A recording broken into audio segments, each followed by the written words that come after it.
بسم اللہ الرحمن الرحیم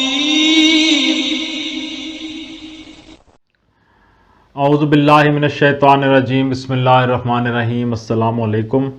آج آپ کا میزبان ڈاکٹر کاشف بشیر تفہیم القرآن سیریز کی قسط نمبر 126 کے ساتھ آپ کے سامنے حاضر خدمت ہے، جس میں ہم انشاءاللہ سورہ الاعراف کی آیت نمبر 54 سے آغاز کر رہے ہیں، اس شکر کے ساتھ کہ اللہ تعالیٰ نے اس دنیا میں بنی نوع انسان کے لیے جتنی بھی نعمتیں پیدا فرمائی ہیں اس کا لاکھ لاکھ شکر ہے، اور اللہ تعالیٰ سے دعا ہے کہ وہ اپنے کرم کا سایہ اسی طرح ہم پہ قائم رکھے اور ہمیں انسانیت کے لیے، مسلمانوں کے لیے، مسلم امہ کے لیے آسانیاں پیدا کرنے کی توفیق عطا فرمائے۔ بسم اللہ الرحمن الرحیم۔ ان ربکم اللہ الذی خلق السماوات والارض فی 6 ایام ثم استوى علی العرش یغشی اللیل النہار یطلبہ حثیثا والشمس والقمر والنجوم مسخرات بامرہ الا لہ الخلق والامر تبارک اللہ رب العالمین۔ ترجمہ: در حقیقت تمہارا رب اللہ ہی ہے جس نے آسمانوں اور زمین کو 6 دنوں میں پیدا کیا، پھر اپنے تخت سلطنت پر جلوہ فرما ہوا، جو رات کو دن پر ڈھانک دیتا ہے اور پھر دن رات کے پیچھے دوڑا چلا آتا ہے، جس نے سورج اور چاند اور تارے پیدا کیے، سب اس کے فرمان کے تابع ہیں۔ خبردار رہو، اسی کی خلق ہے اور اسی کا امر ہے، بڑا بابرکت ہے اللہ، سارے جہانوں کا مالک و پروردگار۔ آیت کے آغاز میں آیا کہ اللہ ہی ہے جس نے آسمانوں اور زمین کو 6 دنوں میں پیدا کیا۔ اس کی تفسیر میں آیا کہ یہاں دن کا لفظ یا تو اسی 24 گھنٹے کے دن کا ہم معنی ہے جسے دنیا کے لوگ دن کہتے ہیں، یا پھر یہ لفظ دور یعنی پیریڈ کے معنی میں استعمال ہوا ہے، جیسا کہ سورہ حج کی آیت نمبر 47 میں فرمایا، جس کا مفہوم ہے کہ اور حقیقت یہ ہے کہ تیرے رب کے ہاں ایک دن 1000 سال کے برابر ہے، اس حساب سے جو تم لوگ لگاتے ہو۔ اور سورہ معارج کی آیت نمبر 4 میں فرمایا کہ جس کا مفہوم ہے کہ فرشتے اور جبریل اس کی طرف ایک دن میں چڑھتے ہیں جس کی مقدار 50,000 سال کی ہے۔ اس کا صحیح مفہوم اللہ تعالیٰ ہی بہتر جانتے ہیں۔ پھر اپنے تخت سلطنت پر جلوہ فرما ہوا، اس کے بارے میں تفسیر میں آیا کہ خدا کے استوا علی العرش یعنی تخت سلطنت پر جلوہ فرما ہونا، اس کی تفصیلی کیفیت کو سمجھنا ہمارے لیے بہت مشکل ہے۔ بہت ممکن ہے کہ اللہ تعالیٰ نے کائنات کی تخلیق کے بعد کسی مقام کو اپنی اس لامحدود سلطنت کا مرکز قرار دے کر اپنی تجلیات کو وہاں مرتکز فرما دیا ہو، اور اسی کا نام عرش ہو، جہاں سے سارے عالم پر وجود اور قوت کا فیضان بھی ہو رہا ہے اور تدبیر امر بھی فرمائی جا رہی ہے۔ اور یہ بھی ممکن ہے کہ عرش سے مراد اقتدار فرما روائی ہو، اور اس پر جلوہ فرما ہونے سے مراد یہ ہو کہ اللہ نے کائنات کو پیدا کر کے اس کی زمام سلطنت اپنے ہاتھ میں لی۔ بہرحال استوائے علی العرش کا تفصیلی مفہوم خواہ کچھ بھی ہو، قرآن میں اس کے ذکر کا اصل مقصد یہ ذہن نشین کرنا ہے کہ اللہ تعالیٰ محض خالق کائنات ہی نہیں ہے بلکہ مدبر کائنات بھی ہے۔ وہ دنیا کو وجود میں لانے کے بعد اس سے بے تعلق ہو کر کہیں بیٹھ نہیں گیا ہے، بلکہ عملاً وہی سارے جہان کے جز و کل پر فرما روائی کر رہا ہے۔ سلطانی و حکمرانی کے تمام اختیارات بالفعل اس کے ہاتھ میں ہیں، ہر چیز اس کے امر کی تابع ہے، ذرہ ذرہ اس کے فرمان کا مطیع ہے، اور موجودات کی قسمتیں دائماً اس کے حکم سے وابستہ ہیں۔ اس طرح قرآن اس بنیادی غلط فہمی کی جڑ کاٹنا چاہتا ہے جس کی وجہ سے انسان کبھی شرک کی گمراہی میں مبتلا ہوا ہے اور کبھی خود مختاری و خود سری کی ضلالت میں۔ خدا کو کائنات کے انتظام سے عملاً بے تعلق سمجھ لینے کا لازمی نتیجہ یہ ہے کہ آدمی یا تو اپنی قسمت کو دوسروں سے وابستہ سمجھے اور ان کے آگے سر جھکا دے، یا پھر اپنی قسمت کا مالک خود اپنے آپ کو سمجھے اور خود مختار بن بیٹھے۔ یہاں ایک بات اور قابل توجہ ہے، قرآن مجید میں خدا اور خلق کے تعلق کو واضح کرنے کے لیے انسانی زبان میں سے زیادہ تر وہ الفاظ، مصطلحات، استعارے اور انداز بیان انتخاب کیے گئے ہیں جو سلطنت و بادشاہی سے تعلق رکھتے ہیں۔ یہ طرز بیان قرآن میں اس قدر نمایاں ہے کہ کوئی شخص جو سمجھ کر قرآن کو پڑھتا ہو اسے محسوس کیے بغیر نہیں رہ سکتا۔ بعض کم فہم ناقدین کے معکوس دماغوں نے اس سے یہ نتیجہ اخذ کیا ہے کہ یہ کتاب جس عہد کی تصنیف ہے اس زمانے میں انسان کے ذہن پر شاہی نظام کا تسلط تھا، اس لیے مصنف نے، جس سے مراد ان ظالموں کے نزدیک محمد صلی اللہ علیہ وآلہ وسلم ہیں، خدا کو بادشاہ کے رنگ میں پیش کیا، حالانکہ دراصل قرآن جس دائمی و ابدی حقیقت کو پیش کر رہا ہے وہ اس کے برعکس ہے۔ حقیقت یہ ہے کہ زمین اور آسمانوں میں بادشاہی صرف ایک ذات کی ہے، اور حاکمیت، سوورینٹی جس شے کا نام ہے وہ اسی ذات کے لیے خاص ہے، اور یہ نظام کائنات ایک کامل مرکزی نظام ہے جس میں تمام اختیارات کو وہی ایک ذات استعمال کر رہی ہے۔ لہذا اس نظام میں جو شخص یا گروہ اپنی یا کسی اور کی جزوی یا کلی حاکمیت کا مدعی ہے وہ محض فریب میں مبتلا ہے۔ نیز یہ کہ اس نظام کے اندر رہتے ہوئے انسان کے لیے اس کے سوا کوئی دوسرا رویہ صحیح نہیں ہو سکتا کہ اسی ایک ذات کو مذہبی معنوں میں واحد معبود بھی مانے اور سیاسی و تمدنی معنوں میں واحد سلطان، سوورن بھی تسلیم کرے۔ آیت کے آخر میں آیا، خبردار رہو، اسی کی خلق ہے اور اسی کا امر ہے۔ اس کی تفسیر میں آیا کہ یہ اسی مضمون کی مزید تشریح ہے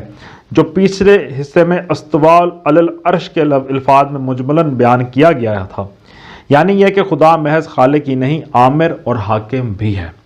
اس نے اپنی خلق کو پیدا کر کے نہ تو دوسروں کے حوالے کر دیا ہے کہ وہ اس میں حکم چلائیں، اور نہ پوری خلق کو یا اس کے کسی حصے کو خود مختار بنا دیا ہے کہ جس طرح چاہے خود کام کرے، بلکہ عملاً تمام کائنات کی تدبیر خدا کے اپنے ہاتھ میں ہے۔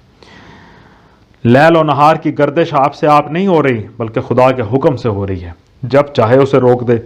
اور جب چاہے اس کے نظام کو تبدیل کر دے۔ سورج اور چاند اور تارے خود کسی طاقت کے مالک نہیں ہیں بلکہ خدا کے ہاتھ میں بالکل مسخر ہیں، اور مجبور غلاموں کی طرح بس وہی کام کیے جا رہے ہیں جو خدا ان سے لے رہا ہے۔ آخر میں آیا آیت کا آخری حصہ بڑا بابرکت ہے اللہ۔ تفسیر میں آیا برکت کے اصل معنی ہے نمو، افزائش اور بڑھوتری، گروتھ، اور اسی کے ساتھ اس لفظ میں رفت و عظمت کا مفہوم بھی ہے اور ثبات اور جماؤ کا بھی۔ پھر ان سب مفہومات کے ساتھ خیر اور بھلائی کا تصور لازماً شامل ہے۔ پس اللہ کے نہایت بابرکت ہونے کا مطلب یہ ہوا کہ اس کی خوبیوں اور بھلائیوں کی کوئی حد نہیں ہے، بے حد و حساب خیرات اس کی ذات سے پھیل رہی ہے، اور وہ بہت بلند و برتر ہستی ہے، کہیں جا کر اس کی بلندی ختم نہیں ہوتی۔ اس کی یہ بھلائی اور رفت مستقل ہے، عارضی نہیں ہے کہ کبھی اس کو زوال ہو۔ سبحان اللہ۔ ادعوا ربکم تضرعا وخفیہ انہ لا يحب المعتدین۔ ترجمہ، اپنے رب کو پکارو گڑ گڑاتے ہوئے اور چپکے چپکے، یقیناً وہ حد سے گزرنے والوں کو پسند نہیں کرتا۔ ولا تفسدوا فی الارض بعد اصلاحها وادعوه خوفا وطمعا ان رحمت اللہ قریب من المحسنین۔ ترجمہ، زمین میں فساد برپا نہ کرو جبکہ اس کی اصلاح ہو چکی ہے، اور خدا ہی کو پکارو خوف کے ساتھ اور طمع کے ساتھ، یقیناً اللہ کی رحمت نیک کردار لوگوں سے قریب ہے۔ آیت کے آغاز میں آیا، زمین میں فساد برپا نہ کرو جبکہ اس کی اصلاح ہو چکی ہے۔ اس کی تفسیر میں بتایا کہ یعنی زمین کے انتظام کو خراب نہ کرو۔ انسان کا خدا کی بندگی سے نکل کر اپنے نفس کی یا دوسروں کی بندگی اختیار کرنا اور خدا کی ہدایت کو چھوڑ کر اپنے اخلاق، معاشرت اور تمدن کو ایسے اصول و قوانین پر قائم کرنا جو خدا کے سوا کسی اور کی رہنمائی سے ماخوذ ہوں، یہی وہ بنیادی فساد ہے جس سے زمین کے انتظام میں خرابی کی بے شمار صورتیں رونما ہوتی ہیں، اور اسی فساد کو روکنا قرآن کا مقصود ہے۔ پھر اس کے ساتھ قرآن اس حقیقت پر بھی متنبہ کرتا ہے کہ زمین کے انتظام میں اصل چیز فساد نہیں ہے جس پر صلاح عارض ہوئی، بلکہ اصل چیز صلاح ہے جس پر فساد محض انسان کی جہالت اور سرکشی سے عارض ہوتا چلا جا رہا ہے۔ بالفاظ دیگر، یہاں انسان کی زندگی کی ابتدا جہالت و وحشت اور شرک و بغاوت اور اخلاقی بدنظمی سے نہیں ہوئی ہے جس کو دور کرنے کے لیے بعد میں بتدریج اصلاحات کی گئی ہوں، بلکہ فی الحقیقت انسانی زندگی کا آغاز صلاح سے ہوا ہے، اور بعد میں اس درست نظام کو غلط کار انسان اپنی حماقتوں اور شرارتوں سے خراب کرتے رہے ہیں۔ اسی فساد کو مٹانے اور نظام حیات کو اثر نو درست کر دینے کے لیے اللہ تعالیٰ وقتاً فوقتاً اپنے پیغمبر بھیجتا رہا ہے، اور انہوں نے ہر زمانے میں انسان کو یہی دعوت دی ہے کہ زمین کا انتظام جس صلاح پر قائم کیا گیا تھا اس میں فساد برپا کرنے سے باز آؤ۔ اس معاملے میں قرآن کا نقطہ نظر ان لوگوں کے نقطہ نظر سے بالکل مختلف ہے جنہوں نے ارتقاء کا ایک غلط تصور لے کر یہ نظریہ قائم کیا ہے کہ انسان ظلمت سے نکل کر بتدریج روشنی میں آیا ہے اور اس کی زندگی بگاڑ سے شروع ہو کر رفتہ رفتہ بنی اور بنتی جا رہی ہے۔ اس کے برعکس قرآن کہتا ہے کہ خدا نے انسان کو پوری روشنی میں زمین پر بسایا تھا اور ایک صالح نظام سے اس کی زندگی کی ابتدا کی تھی۔ پھر انسان خود شیطانی رہنمائی قبول کر کے بار بار تاریکی میں جاتا رہا اور اس صالح نظام کو بگاڑتا رہا، اور خدا بار بار اپنے پیغمبروں کو اس غرض کے لیے بھیجتا رہا کہ اسے تاریکی سے روشنی کی طرف آنے اور فساد سے باز رہنے کی دعوت دے۔ اسی آیت میں آیا کہ اور خدا ہی کو پکارو خوف کے ساتھ اور طمع کے ساتھ۔ اس فکرے سے واضح ہو گیا کہ اوپر کے فکرے میں جس چیز کو فساد سے تعبیر کیا گیا ہے وہ دراصل یہی ہے کہ انسان خدا کے بجائے کسی اور کو اپنا ولی و سرپرست اور کارساز و کارفرما قرار دے کر مدد کے لیے پکارے، اور اصلاح اس کے سوا کسی دوسری چیز کا نام نہیں ہے کہ انسان کی اس پکار کا مرجع پھر سے محض اللہ کی ذات ہی ہو جائے۔ خوف اور طمع کے ساتھ پکارنے کا مطلب یہ ہے کہ تمہیں خوف بھی ہو تو اللہ سے ہو، اور تمہاری امیدیں لالچ بھی ہو تو اسی اللہ سے وابستہ ہو۔ اللہ کو پکارو تو اس احساس کے ساتھ پکارو کہ تمہاری قسمت بالکلیہ اس کی نظر عنایت پر منحصر ہے۔ فلاح و سعادت کو پہنچ سکتے ہو تو صرف اس کی مدد اور رہنمائی سے، ورنہ جہاں تم اس کی اعانت سے محروم ہوئے پھر تمہارے لیے تباہی و نامرادی کے سوا کوئی دوسرا انجام نہیں ہے۔ وَهُوَ الَّذِي يُرْسِلُ الرِّيَاحَ بُشْرًا بَيْنَ يَدَيْ رَحْمَتِهِ حَتَّى إِذَا أَقَلَّتْ سَحَابًا ثِقَالًا سُقْنَاهُ لِبَلَدٍ مَّيِّتٍ فَأَنزَلْنَا بِهِ الْمَاءَ فَأَخْرَجْنَا بِهِ مِن كُلِّ الثَّمَرَاتِ كَذَلِكَ نُخْرِجُ الْمَوْتَىٰ لَعَلَّكُمْ تَذَكَّرُونَ۔ ترجمہ: اور وہ اللہ ہی ہے جو ہواؤں کو اپنی رحمت کے آگے آگے خوشخبری لیے ہوئے بھیجتا ہے، پھر جب وہ پانی سے لدے ہوئے بادل اٹھا لیتی ہیں تو انہیں کسی مردہ سرزمین کی طرف حرکت دیتا ہے، اور وہاں می برسا کر اسی مری ہوئی زمین سے طرح طرح کے پھل نکال لاتا ہے۔ دیکھو اس طرح ہم مردوں کو حالت موت سے نکالتے ہیں، شاید کہ تم اس مشاہدے سے سبق لو۔ وَالْبَلَدُ الطَّيِّبُ يَخْرُجُ نَبَاتُهُ بِإِذْنِ رَبِّهِ وَالَّذِي خَبُثَ لَا يَخْرُجُ إِلَّا نَكِدًا كَذَلِكَ نُصَرِّفُ الْآيَاتِ لِقَوْمٍ يَشْكُرُونَ۔ ترجمہ: جو زمین اچھی ہوتی ہے وہ اپنے رب کے حکم سے خوب پھل پھول لاتی ہے، اور جو زمین خراب ہوتی ہے اس سے ناقص پیداوار کے سوا کچھ نہیں نکلتا۔ اس طرح ہم نشانیوں کو بار بار پیش کرتے ہیں ان لوگوں کے لیے جو شکر گزار کرنے والے ہوں، شکر گزار ہونے والے ہوں۔ تفسیر میں آیا یہاں ایک لطیف مضمون ارشاد ہوا ہے جس پر متنبہ ہو جانا اصل مدعا کو سمجھنے کے لیے ضروری ہے۔